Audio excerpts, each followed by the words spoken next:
কাবা আমরা ভেঙে ফেলবো, টেনশন তোমাদের করতে হবে না, তোমরা সরে যাও। এই বলে আবরা বাহিনী তারা রেডি হয়ে গেল। এবার আব্দুল মুত্তালিব তার 200 উট নিয়ে তিনি ফিরে চলে আসলেন।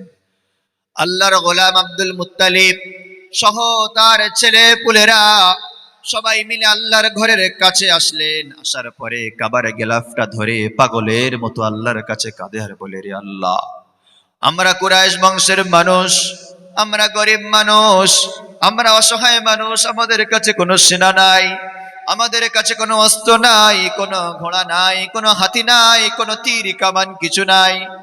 তারা আমাদের সামনে আমাদের কাবাকে, তোমার পবিত্র ঘরকে ভেঙে ফেলবে, আমরা মোকাবেলাও করতে পারি না রে আল্লাহ।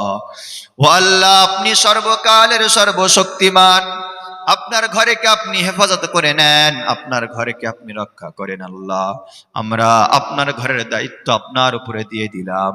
এই বলে কাবার গিলাফ ধরে আব্দুল মুত্তালিব সহ তার অনেক ছেলেরা পাগলের মতো কান্না করে।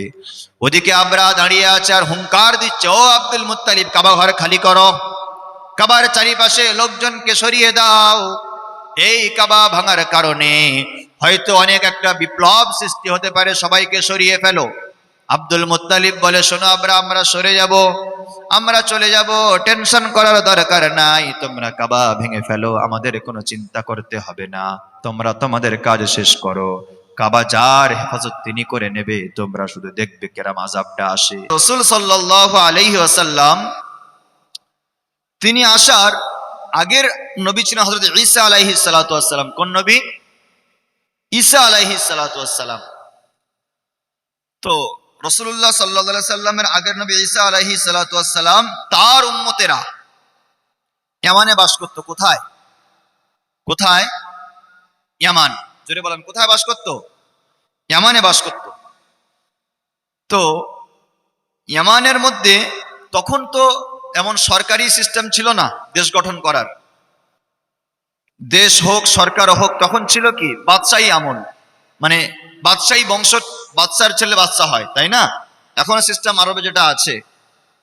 তো তখন হুমায়ের বলে একটা বিশাল একটা বংশ ছিল, সেই বংশের একজন রাজা ছিল যার নাম ছিল জু নওয়াজ। জু নওয়াজ সেই বংশের রাজা, সে কিন্তু সেই তখনকার নাসারা খ্রিস্টান ছিল না, সে তখন ইহুদি ধর্ম পালন করত, মানে খ্রিস্টানদের আগের ধর্মে হচ্ছে ইহুদি। তো ইহুদি ধর্ম পালন করার কারণে তখন খ্রিস্টীয় ধর্মের মানুষদের সঙ্গে ওদের একটু টকচার হয়, বাদ বিবাদ হয়। তখন ক্ষমতায় থাকার বলে ইয়ামানে তখনকার যুগে যারা মুসলমান ছিল তাদের উপরে আক্রমণ শুরু করে দেয়। তো সেই সময় আক্রমণ যেভাবে করেছিল, দিনে হাজার হাজার মানুষকে শেষ করেছিল জু নওয়াজ। হাজার হাজার মানুষকে শেষ করে দেওয়ার পরে কোন মানুষ যে বেঁচে থাকবে, খ্রিস্টীয় ধর্মের মানুষ যে দুনিয়াতে বেঁচে থাকবে, সেটা আর আশা করা যাচ্ছিল না। এমনকি জু নওয়াজের বাহিনী, এই ধূপকাঠিটা একটু বন্ধ করেন, এমনকি জু নওয়াজের বাহিনী প্রতিদিন সকালে 20,000 করে মানুষকে মেরে ফেলতো। বিশাল গাড্ডা খুলে সেখানে আগুন জ্বালিয়ে মানুষদেরকে সেখানে ফেলে দিত। কারোর হাত, কারোর পা, কারোর নাক অবিচারের সাথে তারা কেটে ফেলতো। এমন ভাবে কেটে ফেলার পরে, এমন ভাবে মারার পরে অনেক দিন তখন যারা নাসারা ছিল তারা সহ্য করতে পারছে না। ঘটনাটি ঘটছে কোথায়, কোন দেশে? যেটা বলেন ইয়ামান। কোথায়? ইয়ামান। তো তখন ইয়ামান, এদিকে মনে করুন আপনার ইয়ামান, আর এদিকে তখন আছে শাম, আর এদিকে আছে হাবশা। তো ইয়ামান থেকে খুব কাছাকাছি হচ্ছে হাবশা, আর একটু দূরে হচ্ছে শাম, যেটাকে আমরা সিরিয়া বলি। তো যখন ইয়ামানের প্রত্যেক মুসলমানকে, প্রত্যেক খ্রিস্টানকে, প্রত্যেক নাসারাকে মেরে ফেলে শেষ করে দেওয়া হচ্ছে, একজন মাত্র ব্যক্তি যার নাম ছিল দাউসে জি সালেবান, সেই ব্যক্তিটা ঘোড়ার পিছনে, ঘোড়ার পিঠে উঠে দৌড় দিয়েছে শাম দেশের দিকে। কোন দিকে? শাম দেশের দিকে। তখন কিন্তু ওই ইহুদি পরিচালিত দেশ ছিল ইয়ামান, আর হাবশা, আর এদিকে শাম, এগুলো ছিল সব খ্রিস্টীয় নাসারা, মানে তখনকার মুসলমান যারা ছিল। তখন দাউসেজি সালেবান সেখান থেকে উঠে যখন ঘোড়াতে রওনা হয়ে গেল, পিছন থেকে কিন্তু ইহুদি বাহিনী এদেরকে ধাওয়া করলো, একজনকে ধাওয়া করলো, কিন্তু কোনো মতে তাকে ধরতে পারলো না। তিনি শেষবেশ এমানে পৌঁছে গেলেন।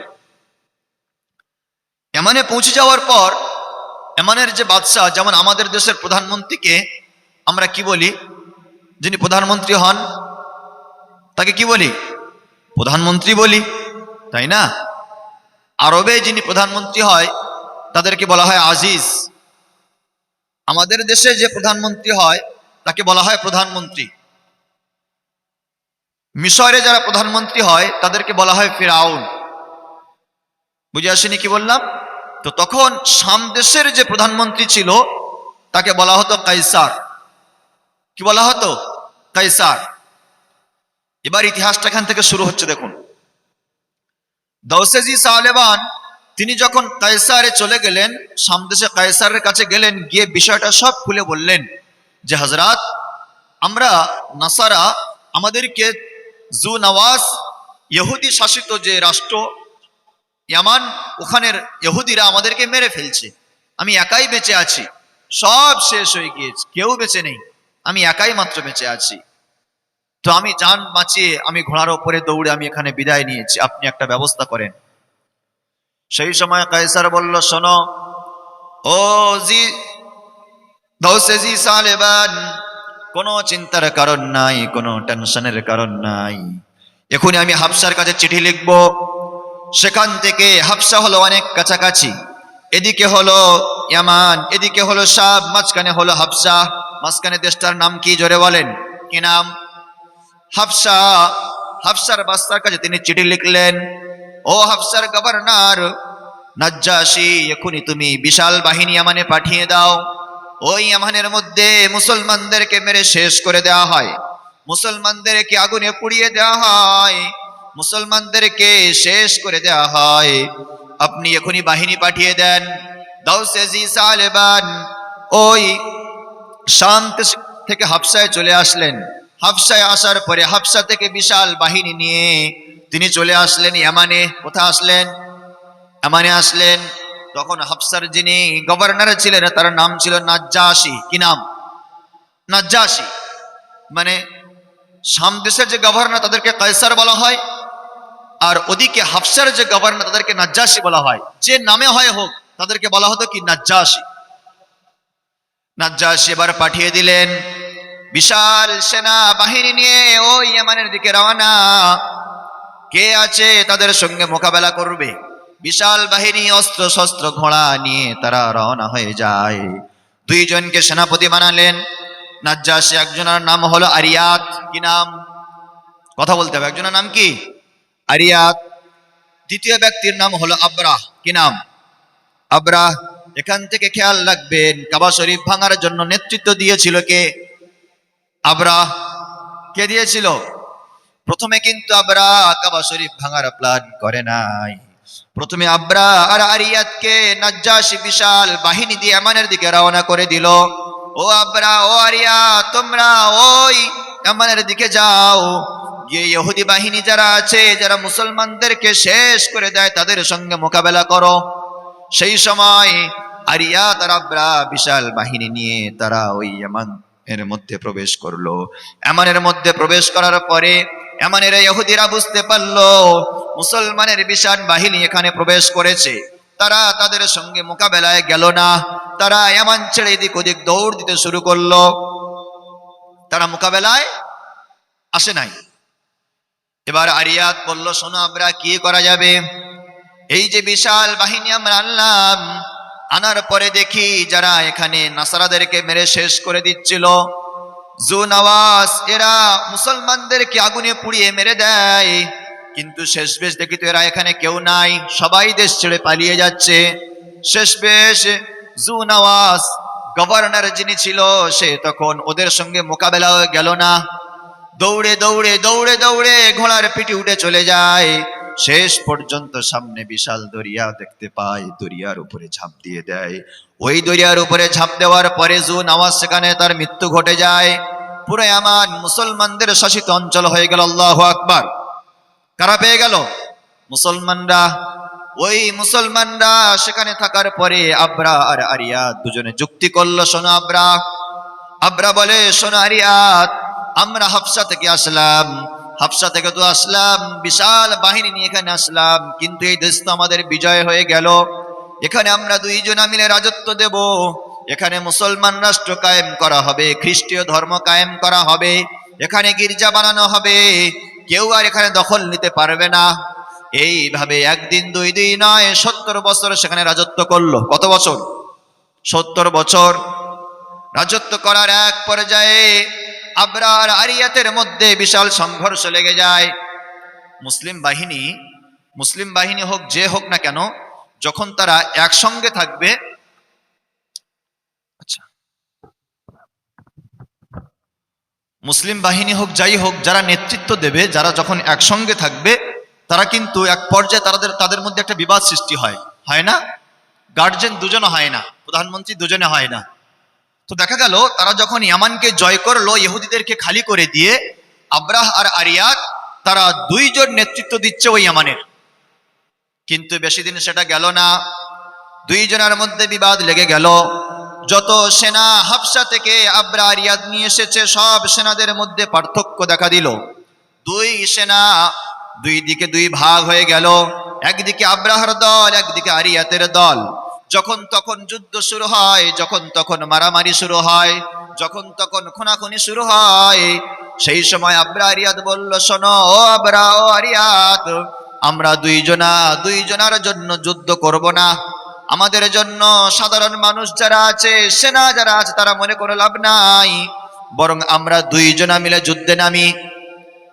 তুমি আরিয়াত একদিকে দাঁড়াও, আমি আবরা আর একদিকে দাঁড়াই, আমরা দুইজনা মিলে যুদ্ধের ময়দানে নামবো। নামার পরে আমরা দেখব দুইজনের মধ্যে মারামারি হবে, দুইজনের মধ্যে যে জিতে যাবে সেই চালাবে রাজত্ব। এমন ফয়সালা করে নিল। এই ফয়সালা করে নেওয়ার পরে আবরা আর আরিয়াত দুইজন মিলে বিশাল বাহিনী দুই পারে দাঁড় করিয়ে দিলেন। দুইজন খোলা অস্ত্র নিয়ে ওই যুদ্ধের ময়দানের মধ্যে অবতরণ করলেন।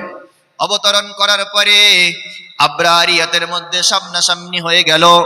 লোহার বিশাল ড্রেস পরে আছে, যুদ্ধের বর্ম লৌহ ড্রেস বলা হয়, এবং লোহার টুপি, হাতে ঢাল আর উলঙ্গ তলোয়ার হাতে নিয়েছে। একদিকে দাঁড়িয়েছে আবরা, অপরদিকে দাঁড়িয়েছে আরিয়াত। দুইজন কি? ওরা দুইজনেই কমান্ডার, সেনাপতি কমান্ডার, মানে এদের নেতৃত্বে এমন জয় হওয়াতে দুইজনাই দেশ চালাচ্ছেন। এমন পর্যায়ে চলে এসছে দুইটা মুসলিম নেতা, এরা শেষে দুজনাই যুদ্ধের মধ্যে নিজে নিজেই লিপ্ত। এমন চুক্তি হয়েছে, আবরাহ বলছে আরিয়াতকে, আরিয়াত, দুইজন মিলে দেশ চালানো যায় না, আমি একদিকে মত দিই, তুমি আর একদিকে মত দাও, আর সেনাগুলো তারা মারামারি করে মরে, এমনটা না করে বরং আমি আর তুমি দুইজনাই যুদ্ধ করি, আমরা দুই ব্যক্তি, যে বেঁচে থাকবে সেই দেশ চালাবে। মোটামুটি একটা ফয়সালা নিয়ে আসলো, তাই না? এবার দেখুন, আবরা আরিয়াত দুইজন বিশাল বাহিনী দুই দিকে দাঁড়া করালেন, উলঙ্গ তলোয়ার নিয়ে, যুদ্ধের ড্রেস পরে, সাথে গোলামগুলো নিয়ে যুদ্ধের ময়দানের মাঝখানের ফিল্ডে হাজির হয়ে গেল। প্রথমে আরিয়াত বিশাল জোর তলোয়ারের আঘাত করলো আব্রাহার মাথায় আঘাত করার পরে আব্রাহার মাথার লোহার টুপি কেটে নাকে আর ঠোঁট আর গালটা কেটে যায়। আব্রাহা সঙ্গে সঙ্গে মাটিতে লুটিয়ে পড়ার পরে আব্রাহার পিছনে দাঁড়িয়েছিল আব্রাহার গোলাম, যার নাম ছিল আতুদা সহ্য করতে পারে না। আতুদা সঙ্গে সঙ্গে আব্রাহার হাত থেকে তলোয়ার নিয়ে নিল। নেওয়ার পরে আরিয়াতের উপরে এমন মারাত্মক হামলা করে দিয়েছে, আব্রাহা তো বেঁচে আছে কিন্তু আরিয়াত আর বেঁচে নাই। আরিয়াতের প্রাণটা ওই যুদ্ধের ময়দানে সঙ্গে সঙ্গে শেষ হয়ে গেল। আব্রাহাকে ওই যুদ্ধের ময়দান থেকে হসপিটালে নেওয়া হলো, ডাক্তারি সেবা চিকিৎসা দেওয়া হয়। এরপরে আব্রাহা সুস্থ হয়ে গেল। সুস্থ হয়ে যাওয়ার পরে যখন তিনি রাষ্ট্র পরিচালনা করেন, একা আছেন, আর কেউ নাই। আরিয়াত তো মারা গিয়েছে, তাই না? যে আরিয়াত তার মোকাবেলা করছিল, আরিয়াত তাকে বাধা দিচ্ছিল, আরিয়াত তো মারা গিয়েছে। এবার গোটা ইয়ামানটা একাই চালাচ্ছে। কোন দেশটা? জোরে বলেন। ইয়ামান। ইতিহাস খেয়াল রাখলে ইমানি জাগরণটা একটু আসে। যাই হোক, এবার এই খবর যখন বিশ্বের চারিকোনায় ছড়িয়ে গেল, ওদিকে তো হাবশা থেকে নাজ্জাশী, মুসলমান বাদশা নাজ্জাশী, সে তো দুইজনকে পাঠিয়েছিল। তার কাছে যখন এই খবর চলে যায়, সে তখন বলল, শোনো আবরা, তুমি নাকি আরিয়াতকে মেরে ফেলেছো, তোমাদের মধ্যে যুদ্ধ হয়েছে, আরিয়াত শেষ হয়ে গিয়েছে। আমি নাজ্জাশী, আমি হাবশার বাদশাহ, আমি এটা শপথ করলাম, তুমি যে ওই আমাদের মধ্যে রাজত্ব কায়েম করেছো, আমি তোমার মুন্ডু আলাদা করে রাখবো, তোমার ওই রাজত্ব ছাড়িয়ে দেব, তোমাকে ওখানে আর রাখতে দেব না। এমন করে হুমকি বাচক চিঠি ওখানে আব্রাহার কাছে হাজির হয়ে গেল। কার কাছে? আব্রাহা চিঠি দেখার পরে চিন্তায় চিন্তিত হয়ে গেলেন। বলছেন, জাহাপানা শুনুন, আমি আরিয়াতকে মারতে চাই নাই, আমি আরিয়াতের উপরে আক্রমণ করতে চাই নাই, কিন্তু এমন একটা পর্যায়ে আমরা দাঁড়িয়ে গেলাম, ওই যদি আরিয়াতকে না মেরে ফেলি, আমাদের সেনাদের মধ্যে যুদ্ধ লেগে যাওয়ার আশঙ্কা। সেনাদের মধ্যে কি লেগে যাচ্ছিল? যুদ্ধ লেগে যাবে। যখন এই রকম চিঠি আসলো, আব্রাহা তখন চিন্তা ভাবনা করলো কিভাবে নাজ্জাশীকে ঠান্ডা করা যায়।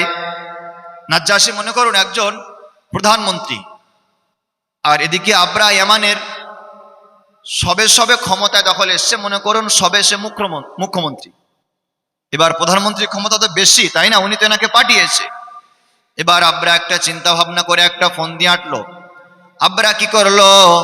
আব্রাহা আবার একটা চিঠি লিখলো, তার মধ্যে ইয়ামানের কিছু মাটি দিল, মাথার কপালের একটা চুল ছিঁড়ে নিল, এবং একটা চিঠি লিখলো, ও হাবশার বাদশা নাজ্জাশী, আপনি দুঃখ নেবেন না, কষ্ট নেবেন না, আমি আপনার জন্য এখানে একটা গির্জা বানাচ্ছি।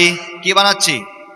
গির্জা বানাচ্ছি, বিশাল একটা গির্জা, গোটা বিশ্বের মধ্যে যে গির্জা নাই, আমি আপনার জন্য সেই গির্জা এখানে বানাবো, আপনার নামে বানাবো, আপনি দুঃখ নেবেন না, কষ্ট নেবেন না। এই বলে কিছু হাদিয়া তোহফা দিয়ে আর ইয়ামানের মাটি দিয়ে ওই চিঠিটা আবার নাজ্জাশীর কাছে পাঠিয়ে দিয়ে দিল। যখন চিঠিটা আবার পাঠিয়ে দেওয়া হলো, নাজ্জাশী দেখে একটু শান্ত হয়ে গেল। 1 বছর 2 বছর লাগলো না, 5-7 বছর ধরে আব্রাহা ইয়ামানের জমিনে বিশাল একটা গির্জা তৈরি করলো। কি তৈরি করেছে? জোরে বলেন। আপনারা গির্জা দেখেছেন? ছোটখাটো দেখেছেন, তাই না? গির্জা আমিও দেখেছি অনেক। তো গির্জার মধ্যে একটা ব্যক্তিকে দেখেছেন কোনোদিন? কোন একটা মানুষ দাঁড়িয়ে আছে, দেখা যায়? ওটা কে? এরকম একটা মূর্তি দেখা যায় না? তো ওটা কে, আসলে কে জানেন? হ্যাঁ, কথা বলুন না আপনারা। ওটা কে? আমরা ওদেরকে কি বলি? যীশু খ্রিস্ট।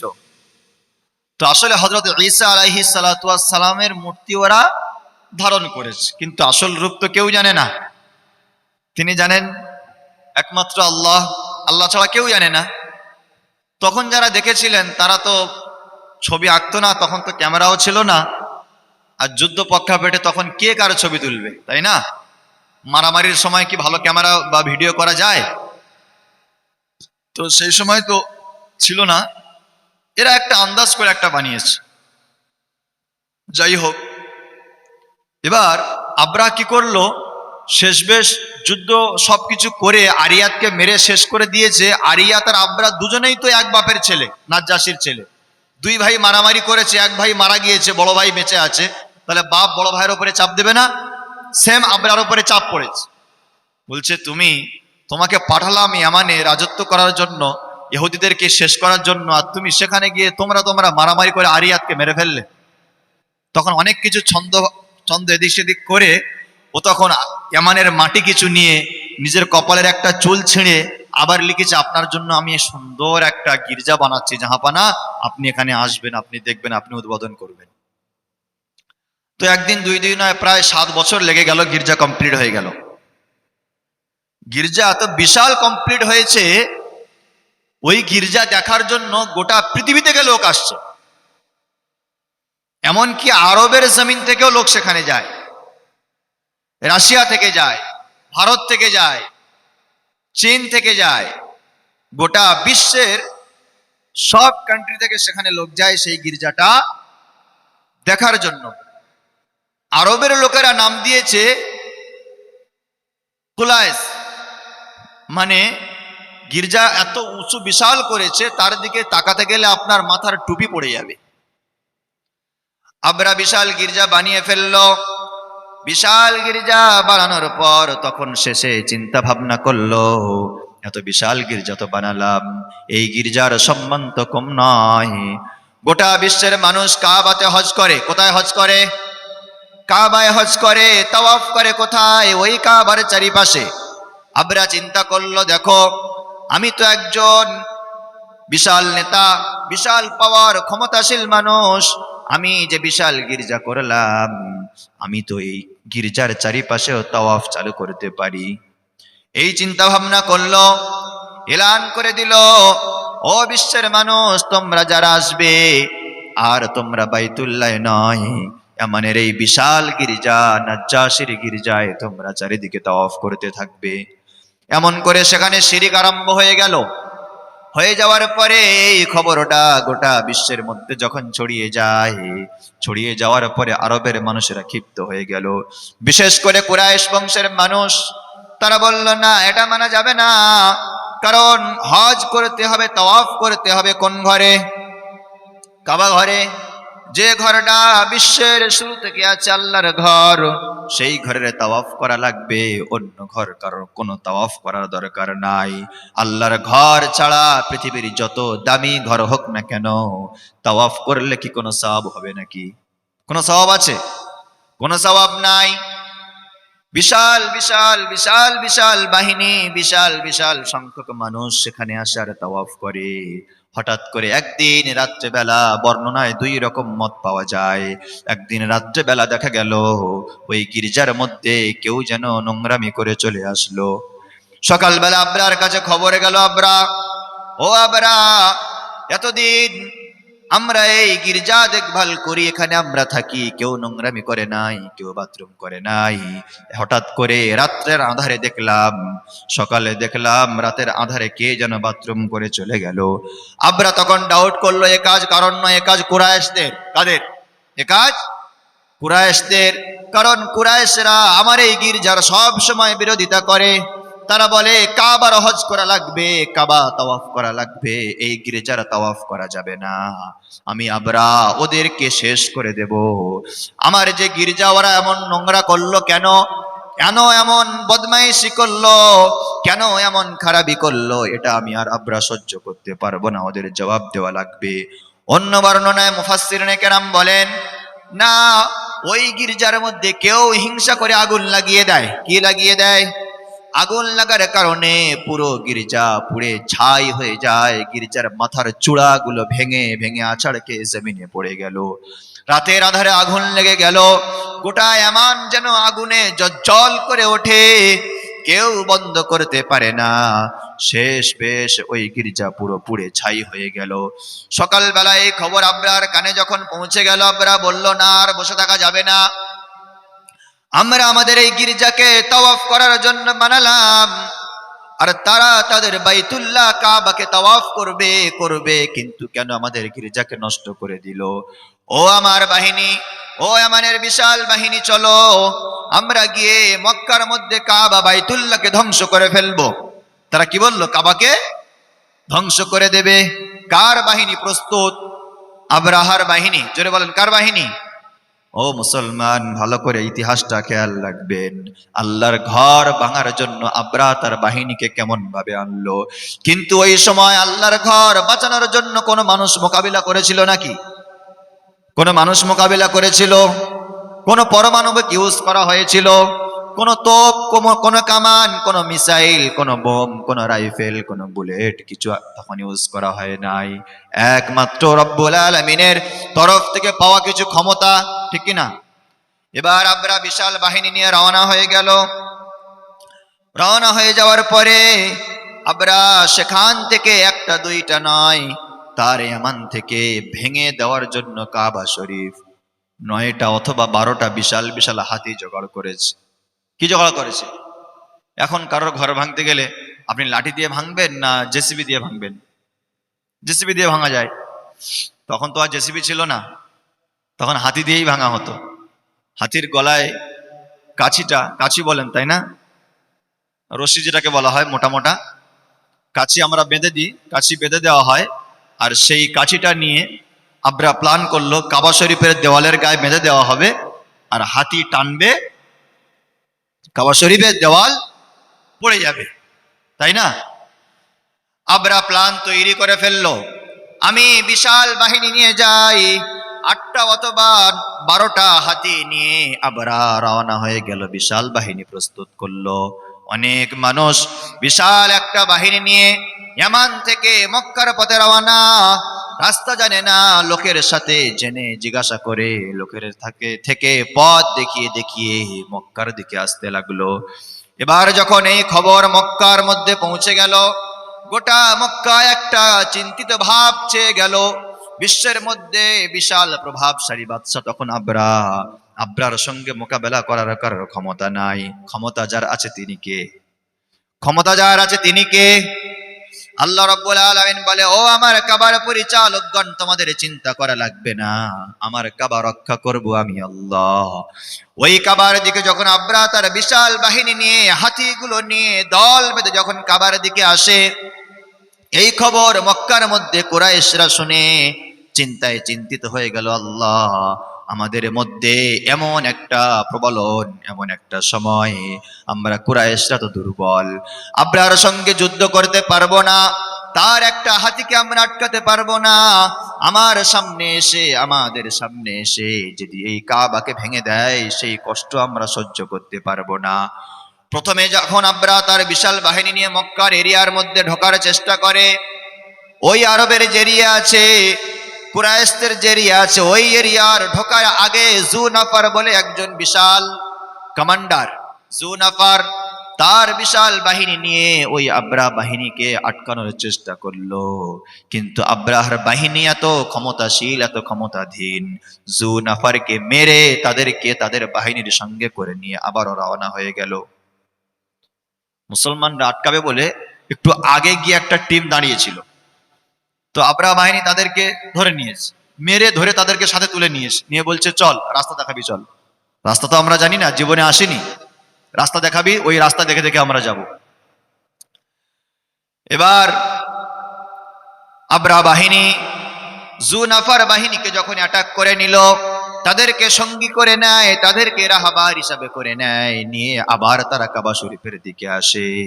কুরাইশ বংশের মানুষেরা তারা ওই কাবার চতুর্দিকে ঘেরাও করে আছে, কেউ আবার ওই কাবা হারামের বাইরে গার্ডের জন্য দাঁড়িয়ে আছে। আরো একটা বাহিনী পাঠিয়ে দিল, দ্বিতীয়বার নুফাইল বিন খুবাইব খুশামি। নুফাইল বিন খুবাইব বিশাল একজন প্রতিনিধিত্ববান ব্যক্তি, তিনি একজন বাহিনী নিয়ে তিনিও চলে গেলেন। তিনি হলেন খুশামি গোত্রের মানুষ। জুনাফার বাহিনী তাদের এলাকা পার করার পরে হচ্ছে খুশাম এলাকা, খুশাম বংশের মানুষেরা বাস করে, সেখানেও আব্রাহাকে আটকে দেওয়া হলো। নুফাইল বাহিনী তাদেরকে সেখানে আটকাতে পারলো না। আব্রাহা নুফাইলকে ধরে ফেললো, যে ছিল ওদের সেনা, মানে ওই বাহিনীর সেনা। নুফাইলকে আব্রাহা বাহিনী ধরে ফেললো।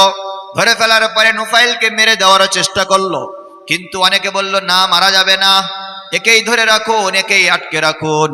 বরং একেই আটকে রাখার কারণে এর দ্বারা আমরা রাস্তা জানতে পারবো, এর দ্বারা আমরা পথ নির্দেশনা করতে পারবো। নুফাইলকে তারা সঙ্গে করে নিয়ে তারা আবার কাবা শরীফের দিকে রওনা হয়ে গেল। তারপরে 3 নাম্বার গাড়ে কারা আছে? সাকিফ গোত্র বলে একটা গোত্র। আস্তে আস্তে বিশাল হাতির বাহিনী তারা কাবার দিকে আগিয়ে আসছে। কোন দিকে আগিয়ে আসছে?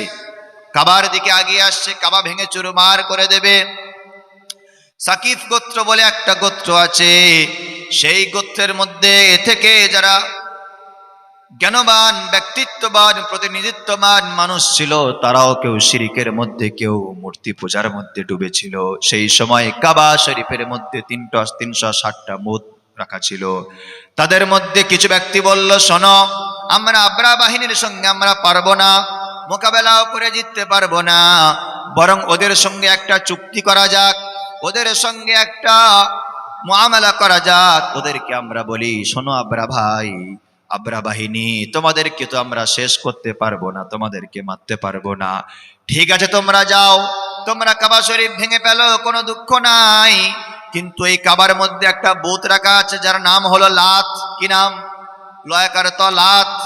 বলছে সব মূর্তিগুলো ভেঙে ফেলো, কিন্তু এই লাতকে ভেঙে ফেলো না।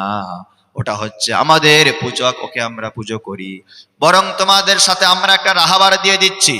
তোমরা নুফাইলকে নিয়েছো, তোমরা জু নাফারকে নিয়েছো, তারা হয়তো গাদ্দারি করতে পারে, কিন্তু আবু রিগাল নামক একজন খুব বিচক্ষণমূলক ব্যক্তি, বিচক্ষণ ব্যক্তিকে তাদের রাহাবার করে পাঠিয়ে দিল। ও আবু রিগাল, তুমি এদের সঙ্গ নাও, এই আবরা বাহিনীর সঙ্গে নাও, নিয়ে তুমি এই বিশাল বাহিনীকে নিয়ে কাবার দিকে যাও। সঠিক রাস্তা দেখাও, যে রাস্তায় গেলে কাবা শরীফটা ভাঙা সহজ হবে, কাবা শরীফটা চুরমার করে দেওয়াটা আসান হয়ে যাবে, অন্য রাস্তায় নিয়ে যাবে না।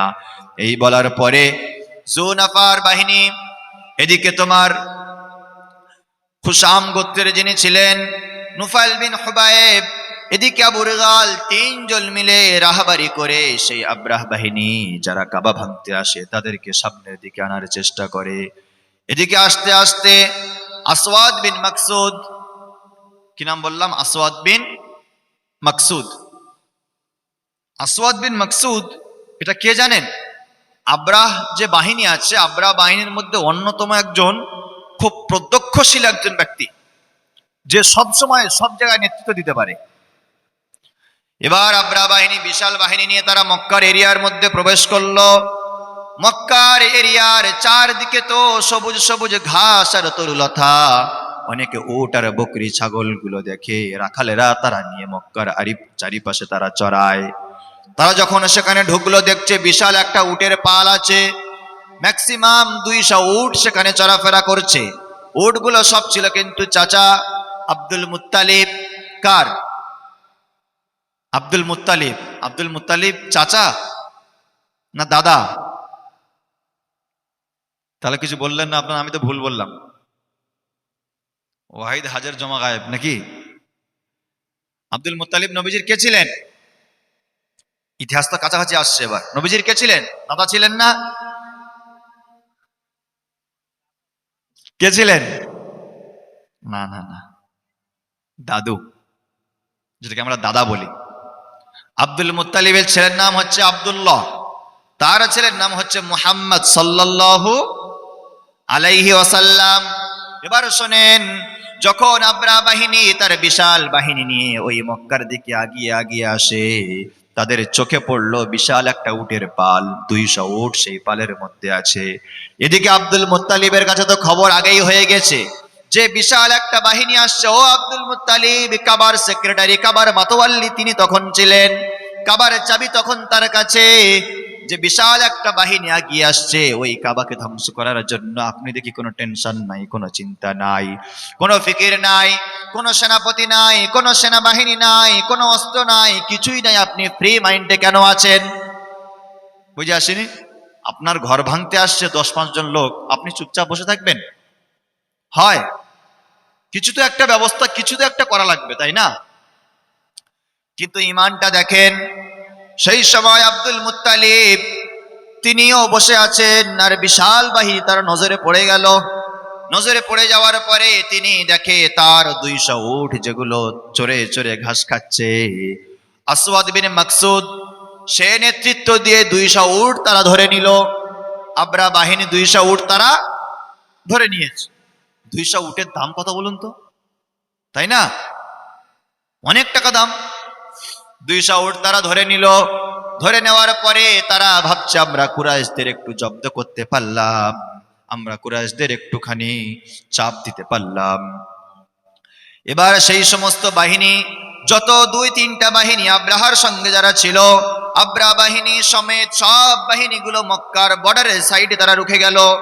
যুদ্ধে হঠাৎ করে আসবে না, তারা আক্রমণ হঠাৎ করে করবে না, তারা সেখানে তাঁবু গাড়লো, রাতটুকু তারা সেখানে থাকবে। যখন সকাল হবে, ভোর ভোর হওয়া ভাব হবে, সকালের টাইম, মানুষেরা ঘুমাবে, তারা তখন গিয়ে বাইতুল্লাহর উপরে আক্রমণ হানিয়ে দেবে। কিন্তু কুরাইশের কোনো মানুষ তারা ঘুমায় না, বিশাল বাহিনী আক্রমণ করবে, অপেক্ষা করে। আর এদের কি ঘুম চোখে আসবে নাকি?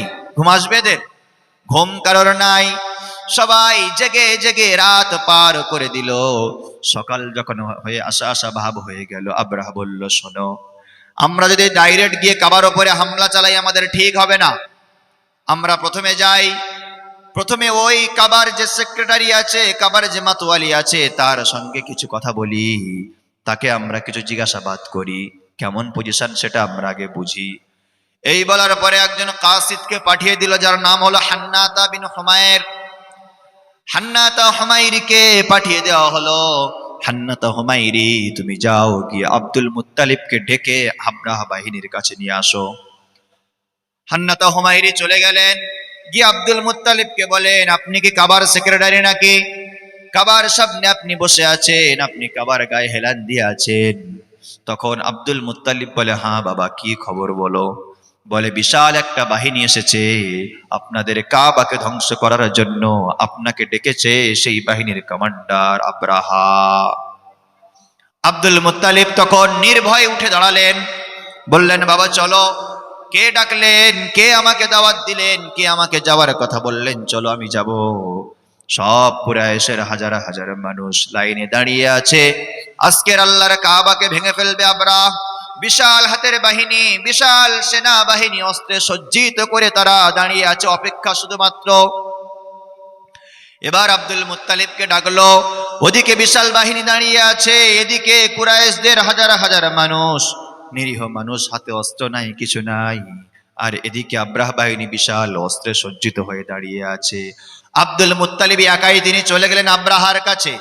কিতাবের মধ্যে লিখছে, আব্দুল মুত্তালিবকে দেখার পরে আব্রাহ যে উটের পিঠে চড়েছিল, উটটার নাম হলো মাহমুদ। কি নাম? মাহমুদ। ওই উটের পিঠ থেকে আব্রাহ তখন আর বসে থাকতে পারল না, নিজে আব্দুল মুত্তালিবের সম্মানে নিচে নেমে গেলেন। বলে সুবহানাল্লাহ। কার সম্মানে? আব্দুল মুত্তালিবের সম্মানে, কাবার সেক্রেটারির সম্মানে নিচে নেমে গেল। নিচে নেমে আব্দুল মুত্তালিবের সঙ্গে জমিনে বসলো। সব সেনারা, সেনাপতিরা চারিদিক থেকে দেখছে আব্দুল মুত্তালিব আর আব্রাহ দুইজনা সামনাসামনি বসে কথা বলছে। আব্দুল মুত্তালিব বলে, শোনো আব্রাহ, কি ব্যাপারে, কি খবর, কি জন্য আপনারা এসেছেন? বলে, শুনুন, আমরা কোনো কারণ নয়, কোনো ব্যাপার নয়, আমরা আসলাম আল্লাহর কাবাকে ভাঙার জন্য। কিসের জন্য? আল্লাহর কাবাকে ভাঙার জন্য। কোন কুরাইশদের সঙ্গে দ্বন্দ্ব নাই, কুরাইশদের সঙ্গে আমরা যুদ্ধে যাব না, মারামারি হানাহানি করব না, আমরা কিছু করার জন্য আসে নাই, আমাদের আপনারা কিছু বলবেন না, আমরা ওই কাবার দেওয়ালগুলো ফেলে কাবাকে মাটির সঙ্গে মিশিয়ে দিয়ে আবার আমরা রওনা হয়ে যাব। শোনো আব্দুল মুত্তালিব, যদি তোমরা আমাদেরকে বাধা দাও, যদি তোমরা আমাদেরকে রুখে দাও, তাহলে কিন্তু আমাদের বাহিনী তোমাদের ছেড়ে কথা বলবে না। কাবাকে ভাঙবো আর তোমাদের সবার ঘর বাড়ি ভাঙবো, তোমাদেরকে রক্তে লাল করে দিয়ে চলে যাব। আব্দুল মুত্তালিব কোনো টেনশনই করে না, কোনো চিন্তাও নাই, নিশ্চিন্তে আব্রার সামনে বসে বসে তার কথাগুলো শোনে। অনেকক্ষণ আব্রা মাথা গরম করে কথা বলে। কথা বলতে বলতে কথার রেঞ্জ যখন আগের গতির থেকে এখন বেশি গতি হয়ে গেল, আব্দুল মুত্তালিব বলে, শোনো বাবা আব্রা, তুমি কি জন্য এসছো? কাবা ভাঙার জন্য। ঠিক আছে, ভাঙা, অসুবিধা নাই, কেউ বাধা দেবে না, তবে আমার 200 উট ফেরত দাও। কি চাচ্ছে? 200 উট ফেরত চাচ্ছে। আরে 200 উটটা কোনো ব্যাপার না, আল্লাহর কাবা ভেঙে দেবে, কোনো টেনশন নাই, চিন্তা নাই। সবাই অবাক হয়ে বলে, আব্দুল মুত্তালিব, আপনার মাথা গেল নাকি? আল্লাহর কাবাকে ভাঙার জন্য বিশাল বাহিনী দাঁড়িয়ে আছে, আর আপনি 200 উট চাচ্ছেন কেন? তখন আব্দুল মুত্তালিব বলে, শোনো, এই যে 200 উট, এই 200 উটটা আমার, আর ওই যে কাবা, কাবা ঘরটা কার? কাবা ঘরটা কার? আল্লাহর। 200 উটের দায়িত্বটা আমার, আর ওই কাবার দায়িত্ব আমার আল্লাহর। আমার আল্লাহর ঘর আমার আল্লাহ বাঁচিয়ে নেবেন। সুবহানাল্লাহ। এই বলে আব্রা বাহিনীর কাছে যখন বলল, আব্রা বাহিনী তারা হাস্যের মধ্যে পড়ে গেল, হেসে ফেললো। তখন আব্রা বলল, এই আব্দুল মুত্তালিবের 200 উট তোমরা ফিরিয়ে দাও, 200 উট নিয়ে লাভ নাই। পাগল মানুষ, কোনো চিন্তা ভাবনা নাই, কাবা ভেঙে ফেলতে আসলাম, কোনো তার মাথা যেন কাজ করে না। বলে, 200 উট দাও, দাও, 200 উট দিয়ে দাও, আর সাইড নাও, যাও, চলে যাও, কাবা আমরা ভেঙে ফেলবো, টেনশন তোমাদের করতে হবে না, তোমরা সরে যাও। এই বলে আব্রা বাহিনী তারা রেডি হয়ে গেল। এবার আব্দুল মুত্তালিব তার 200 উট নিয়ে তিনি ফিরে চলে আসলেন।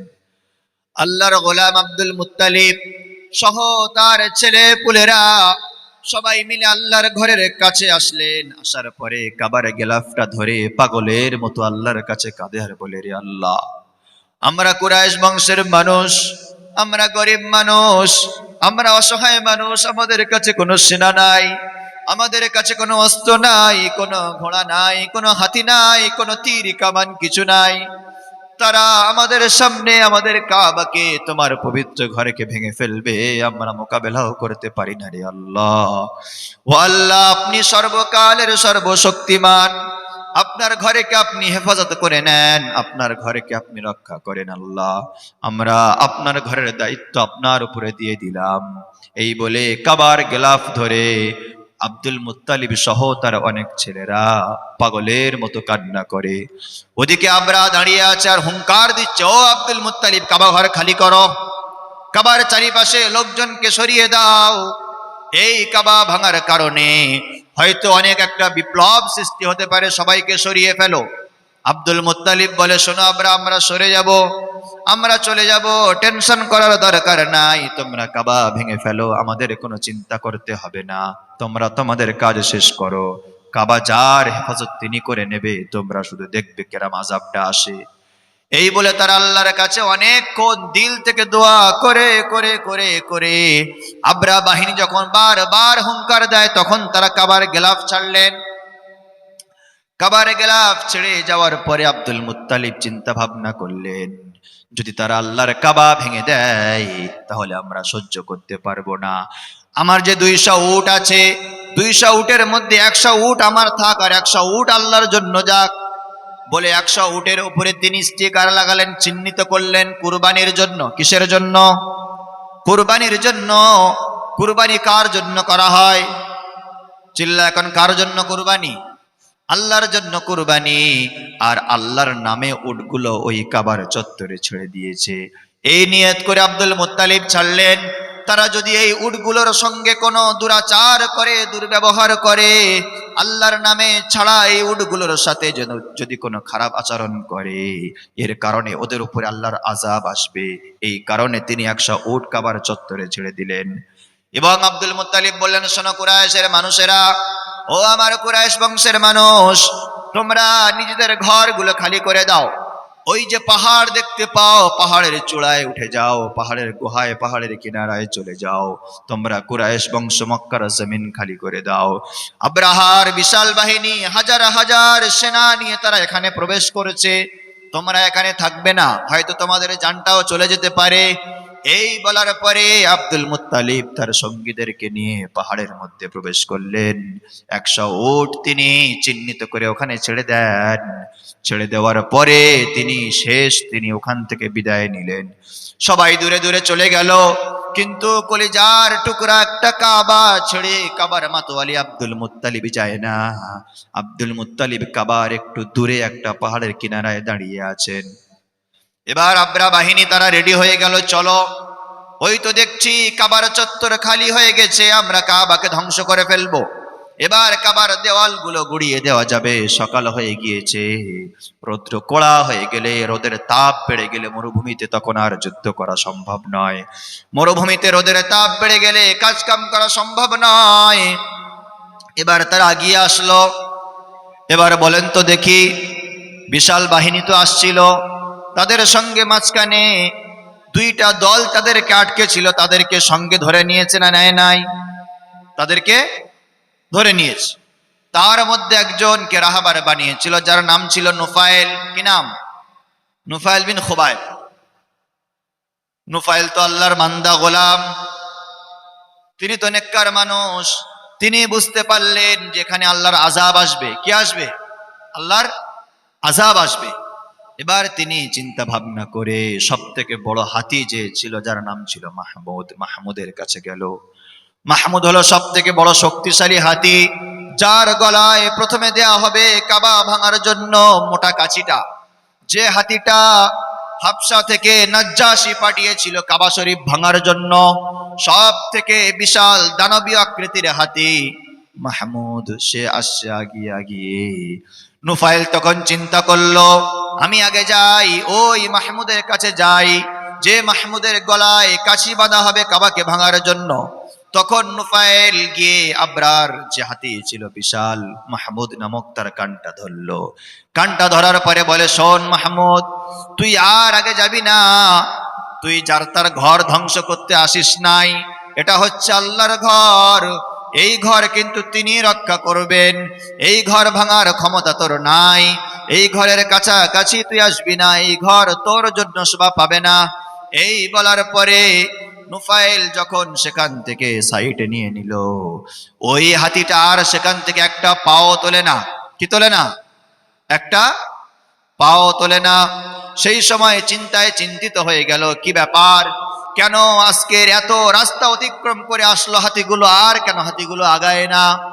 ওই মাহমুদকে আবরা মারে, তার চোখের মধ্যে বর্ষা গীতে দেয়, তার মুখের মধ্যে নাকের মধ্যে আঘাত করে, তবু একটা কদম সে হটায় না, সেখানেই বসে আছে। কিন্তু ওর দিয়েই উদ্বোধন হবে কাবাটা ভাঙার। এবার তারা চিন্তায় পড়ে গেল, সবাই মিলে মার ধর করে, কিন্তু তখনও সেখান থেকে মাহমুদ নামক হাতিটাও হটে না। তারা কাবার দিক থেকে মুখটা ঘুরিয়ে ইয়ামানের দিকে করে দিল। ইয়ামানের দিকে দেওয়ার সঙ্গে সঙ্গে উঠে দৌড় দেওয়া শুরু করলো। কি করলো? দৌড় দিল। তারা শামের দিকে করে দিল, সঙ্গে সঙ্গে সেদিকে উঠে যেতে লাগলো। তারা হাফসার দিকে করলো, সেদিকে উঠে যেতে লাগলো। কিন্তু ওই হাতিটা যখন তার চেহারাটা কাবার দিকে করা হয়, ওই হাতিটা কিন্তু আগের মতো আর ওঠে না, চুপচাপ বসে যায়।